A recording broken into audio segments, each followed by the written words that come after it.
Hello and welcome to the Band of One podcast. I am Riley Wilson, and this podcast is designed for absolutely anyone that wants to start, develop, or grow an existing solo or small group career. Whether you're a solo musician, a duo or trio, even a DJ, we've got information here that will help you to get better at what you do. I've got over 50 years of live performance experience. And not only will I use my tips, but I'll include tips from other hardworking pros in their neck of the woods. The idea here is to make something actionable, fun, and something you can use right away to develop or grow your small group performing career.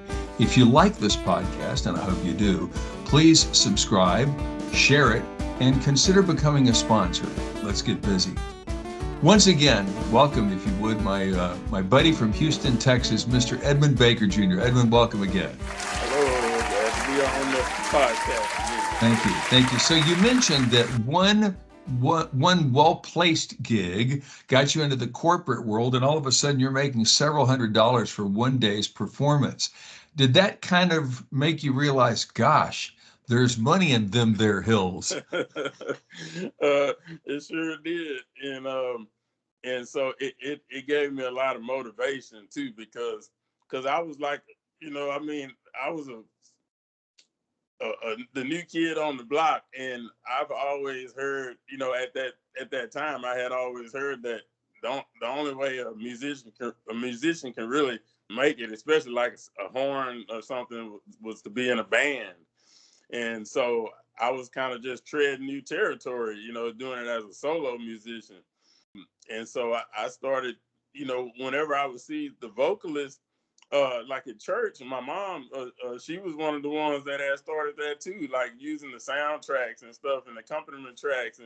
And I was like, man, and I was like, if I can incorporate that, I wouldn't need a band. I can that can be my band. I called it a portable band. And so I really, I know God gave me that idea. I'm not going to take the credit for it, but it's like I started pitching that, telling people that, I'm a solo saxophonist, but it's not like I'm just playing a cappella. I actually have accompaniment tracks, backing tracks, and, and it sounds, it still gives off a full band sound. I just, different people started giving me opportunities, and one thing just led to another. And I did a recording in 2003. Yeah, I'm sorry. It was 2003. In 2003, I did a recording entitled "Healing for Your Soul." I didn't call it a gospel or Christian CD. I called it an inspirational CD. It was "Healing for Your Soul."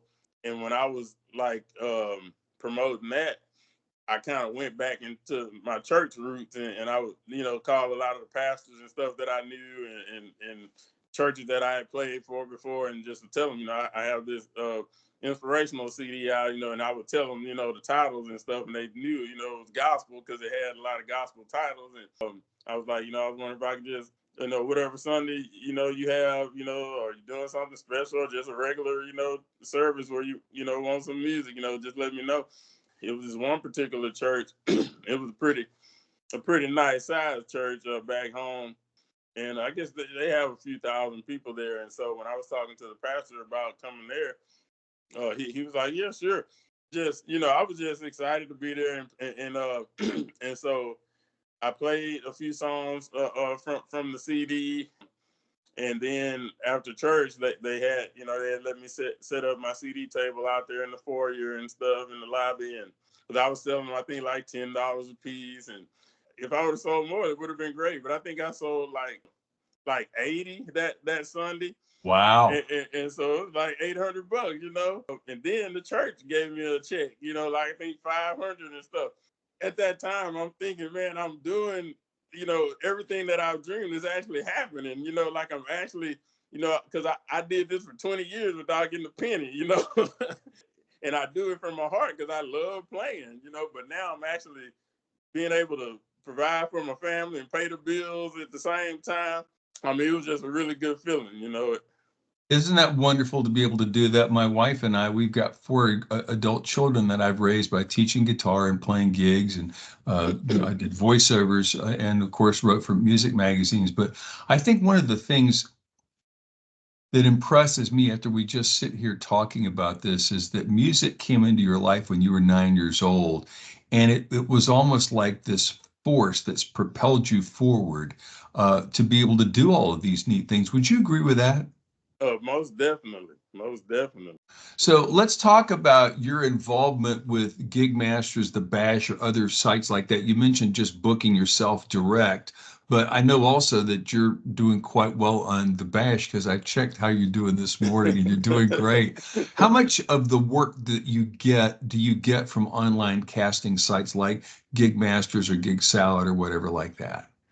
Percentage wise, I don't really know, but it's regular. I mean, I Okay. can say that I get regular gigs off of there. It's not like the majority, but I do get regular gigs off of those sites that you know that makes it work.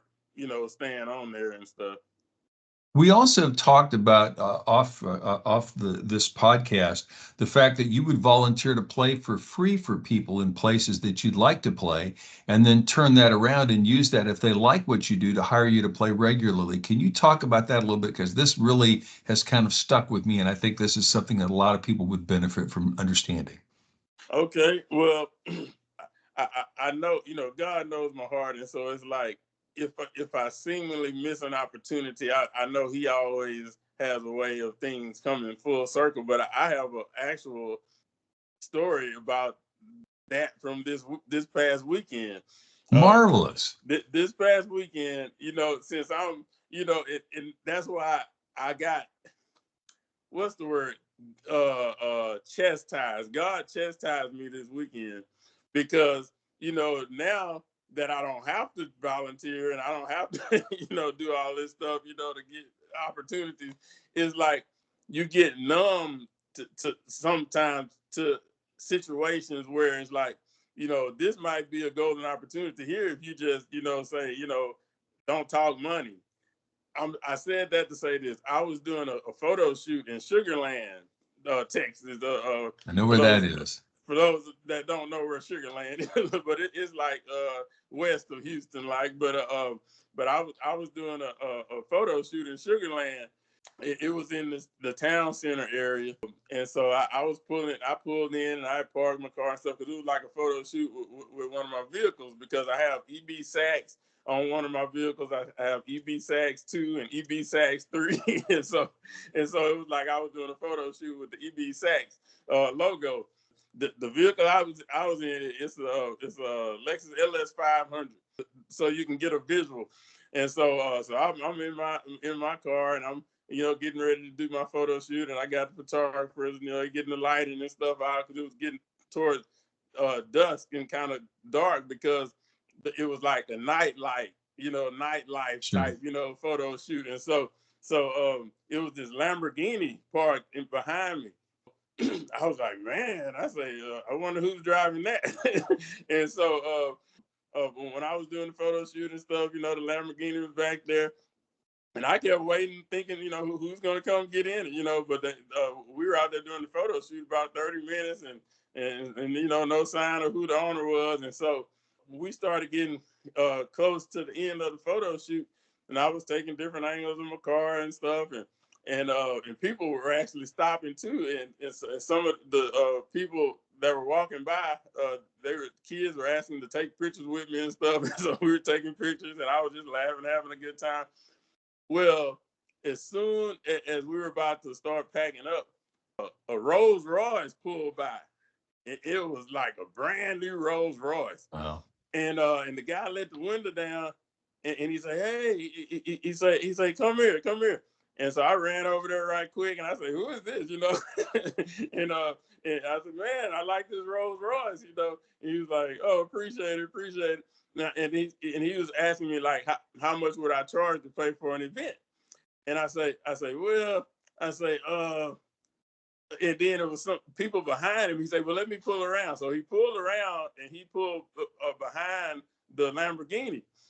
We were just talking for a minute, and he said, how much would you charge? I said, man, and I'm thinking, I don't want to shoot myself in the foot, man. This guy's in a Rolls Royce.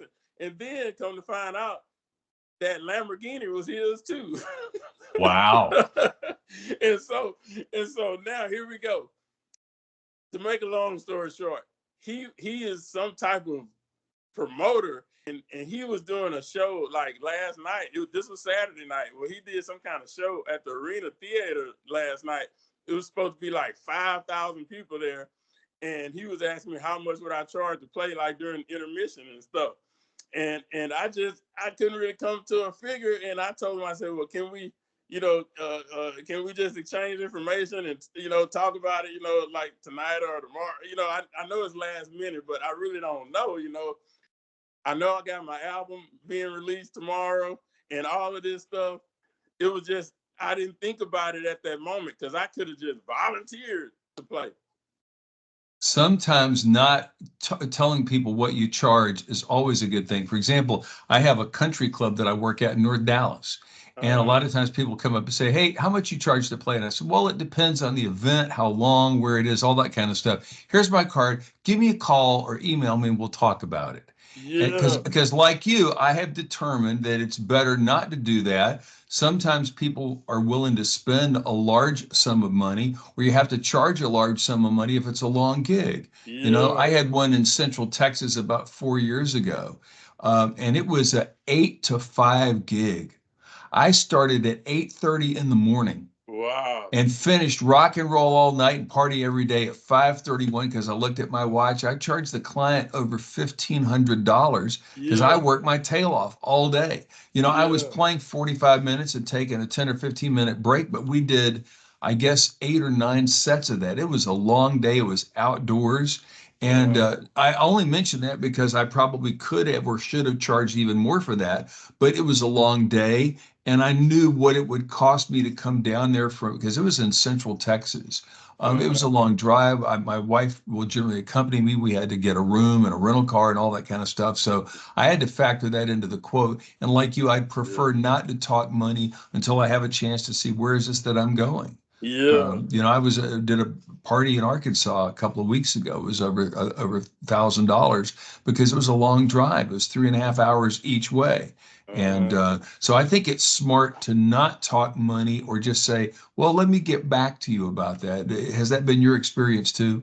Yeah, it was just this particular thing. He was like putting the pressure on me because it was like the next day, and I was like, man, and it's gonna be 5,000 people. That's a golden opportunity. But what I believe I should have did at that time, since it was like last minute and he never heard me, he didn't know how I was gonna perform like that in front of a large crowd. I could have just volunteered my services and let him see what I could do, and then from then on, hey.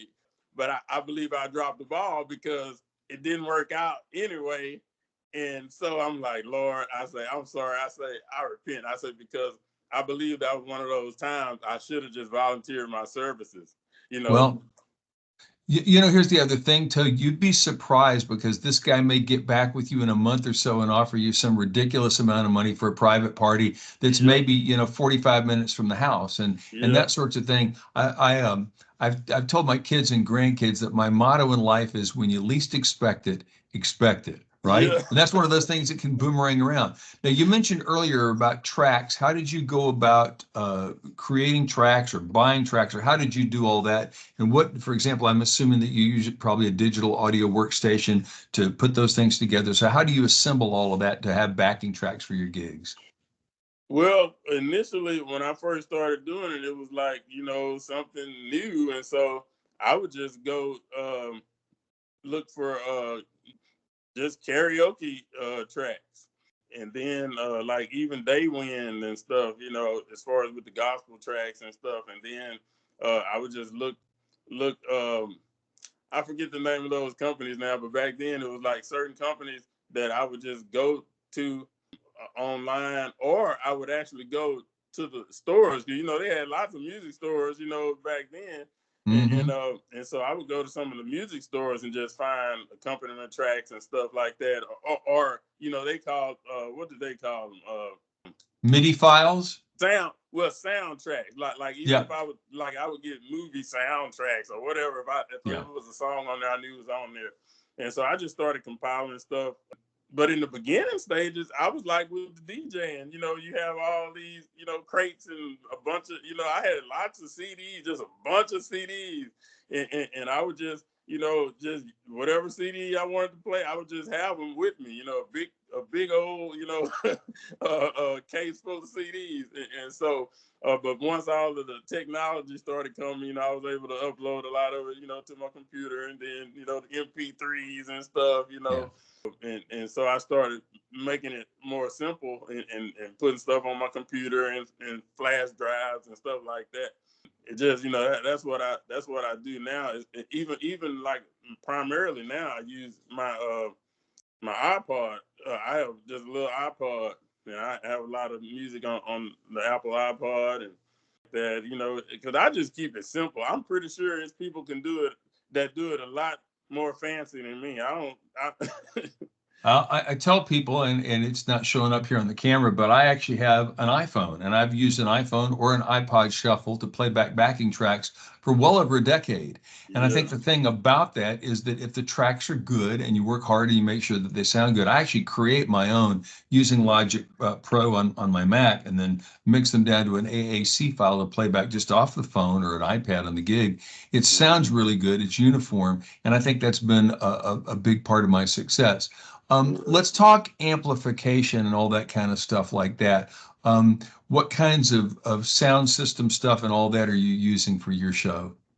Okay, well, just right quick too. I just wanted to like reiterate as far as like with the tracks, I have hired producers before, to like I'll give them the idea of what I'm looking for, and then let them create the music. And if I like it, cool. If I don't, whatever.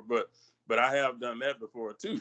But but but as far as my sound system and setup and stuff, like my smaller system is a Bose S1 Pro.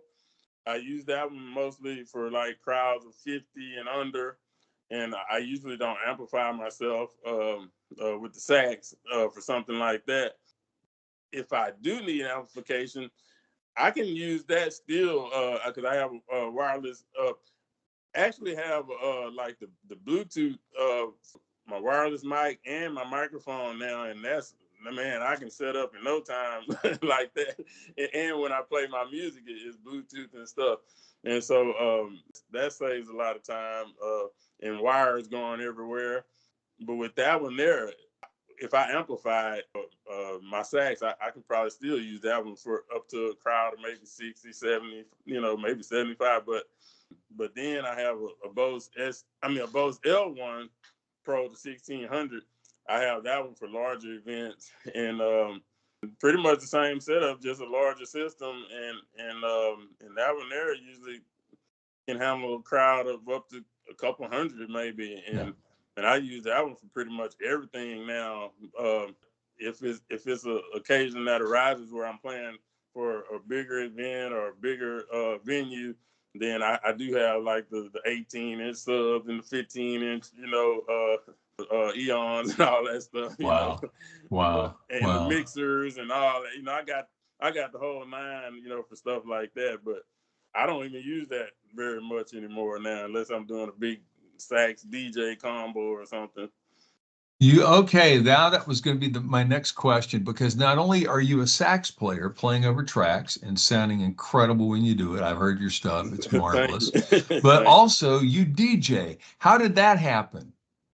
Now with the DJing, it came about playing for weddings, because I would do like the weddings, because like my first little package I did, it was like prelude music before the ceremony, and then during whatever song selection they wanted during the wedding ceremony, and then like the cocktail hour or something. That was kind of mostly my main little package, and then sometimes they'll get me to play during dinner before the DJ took off, and so I just started seeing, golden opportunity, because even like we were saying about growing up in church, I knew how to run sound and knew how to, work the mixer board and all that stuff. And so I was like, man, I can do that, as far as the DJing. And so I started learning how to do that a few years later. I started the sax in 2002, and then I started doing incorporating the DJing like about 2005,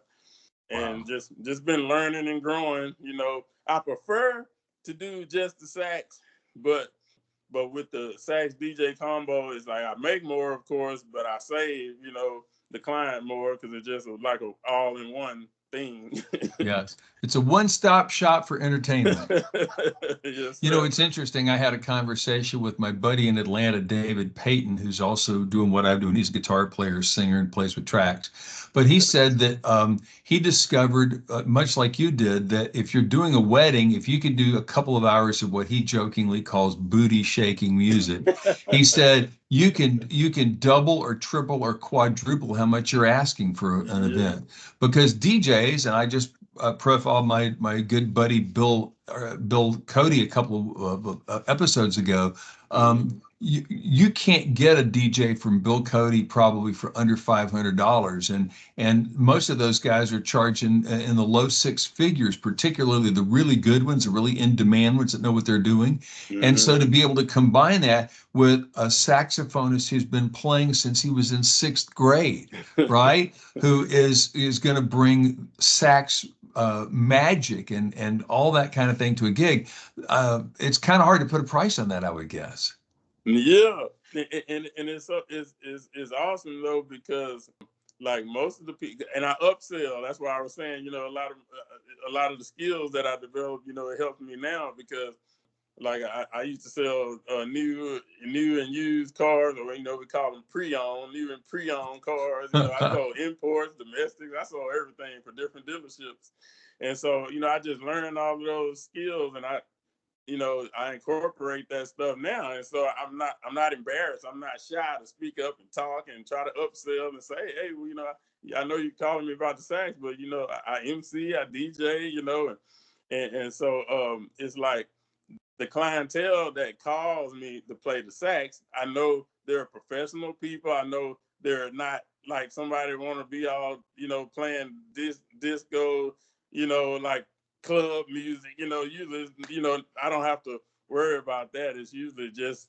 they just want music going throughout the night, and then even if it is like the dance music, it's the Motown, it's the Yeah. the songs that never die, like September, and all that kind of stuff, like Earth, Wind, and Fire, just Yeah. whatever. And so it's just a lot of those timeless classics, The, and the classic Americana songs, right? Those yeah, things everybody loves. So I yeah. got to tell you a cute little story. My wife and I were in Detroit a couple of weeks ago, and I got to go to the Motown studio. And I Mhm. discovered I always listened to Shotgun. In fact, I worked with a band with a great sax player named Eddie Blair who did that. And I Okay. found out the secret to the reverb in the Motown studios. Do you know what it is? What? They have an enormous hole that's cut in the ceiling on the top floor of the studio. And then we put a microphone up there, run the sound up, and it gave you this amazing echo. And so if you go back and listen to Shotgun or any of those Motown records, the reverb that they had was an actual physical house that they're sending that signal back and forth to. I got to sing a snippet of My Girl, and it gave me chills because I thought to myself, man, that's that sound. And it was incredible. And I mention that because obviously, if you're a musician, if you got a good ear, you're going to figure out over the years what works and what doesn't. And I'm delighted to hear also, and I think this is probably one of the cool lessons that anybody listening to this can learn, and that is whatever skills you've developed in anything else in life. If you're smart, you can utilize that in a music career. It generally helps you. It often helps separate you from the competition, right? Most definitely, most definitely. And I tell everybody, when they ask me how I'm able to do it for a living, because like on my website, I just noted it this year. I didn't even know until this year. I'm the only full time professional solo saxophonist. Well, I I think I have it on there like this: the only full time independent professional solo saxophonist in the state of Texas. As far as doing it for a living and without a manager, without a signed to a record label, without it's just all me, doing it independently. And this year, like I said, I just found out, this year that I had actually accomplished that feat, and I didn't even know, that I was the only one as far as saxophone, solo saxophonist. It's just a dream come true. I'm always trying to, I want to be up there with Kenny G and all the greats, one day. But it's like to be able to do it for a living, it's still rewarding. It's a dream come true. I think that's probably the greatest thing about what you and I've got to do. As I said, you can, if you're willing to work hard and you're willing to trust, I have to, just like you, I have to say my faith had a huge part in that. I wouldn't be where I am if I hadn't trusted God to help me out, because there are times both of us have gotten ourselves in pickles and we needed major help to get out of that ditch, right? You get that. Well, let me ask you a question. I think you've kind of already covered it, but I'm going to ask it to you. What's the best part of being a solo performer for you? The best part of being a solo performer. Well, before I say that, I also wanted to say that when people ask me, how I do it for a living, I tell them it's the total package. I say the professionalism, the personality, punctuality, how you dress, it's like your equipment, I have, everything is top notch. It's not like, I'm glad they like my music and they love my horn playing, but that's not what enables me to do it as a career. What enables me to do it as a career is like what you said. How do you stand out, above the other saxophonists that might be better than you as far as skill level, and so it's like, how do you get the gigs? What to make somebody call California and hire me instead of all of the hundreds of thousands of, saxophonists from here to California, and you have to have that where you sell yourself. A lot of times it's not even about my saxophone playing. You sell yourself. They like me, they want to work with me, and that's a huge, a huge thing right there. I tell people all the time, you have to make it where they don't want to have the event without you. Like if I'm booked, sometimes they'll change their schedule on their event just so I can be able to make it. And that's a tremendous blessing. And I'm sitting here thinking about this. For me, whenever I'm playing an event and people are laughing and having fun and applauding and all that, whenever I'm hitting the note, as the Allman Brothers used to say, and I know that I've done my job and people are enjoying themselves, that is very fulfilling to me. To be able to earn a great income on top of it, I think is terrific. Let me ask you another question. CDs and your web page, how important are those to your success, would you say? Now my web page is set up so when people go look at it, it's something to look at.